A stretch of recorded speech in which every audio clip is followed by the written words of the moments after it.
Crispy chicken ba ang hanap nyo? I got you! Hi mga ante, samahan nyo ako gumawa ngayon ng fried chicken. Gumawa ako ng brine solution at minarinate ko siya for about 6 hours. And after that, syempre ibinash off ko yung solution. So tingnan nyo naman, naging plumpy siya. Nilagay ko yung ginamit kong ingredients dun, pero pwede namang salt lang. After that, pinat dry ko yung chicken para naman hindi mamuumuo yung breadings na ilalagay natin at makaiwas din sa talsik. Sa breadings, gumamit lang ako ng 2 cups ng cornstarch. Tapos, isang kutsara ng salt, pepper, herbs like thyme, rosemary, tsaka Italian seasoning. So, choice nyo yun. Pwede namang simple lang at ginisa mix. Based on your liking, pero ito kasi yung gustong-gusto namin. At i-coat na natin siya.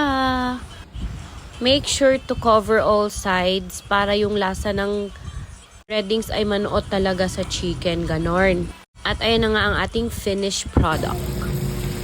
Dapat pag prinito natin siya, laging skin down at mainit yung temp. Kung madami naman kayong time, pwede nyong prituhin ng 2 beses tulad ng ginawa ko. Pinartially fry ko muna siya. At habang pinapalamig ko yung chicken, ay gumawa muna ako ng gravy. Gumamit ako ng unsalted butter at since cornstarch lang din naman ang ginamit ko. Ginamit ko na rin yung breadings na ginawa ko kanina.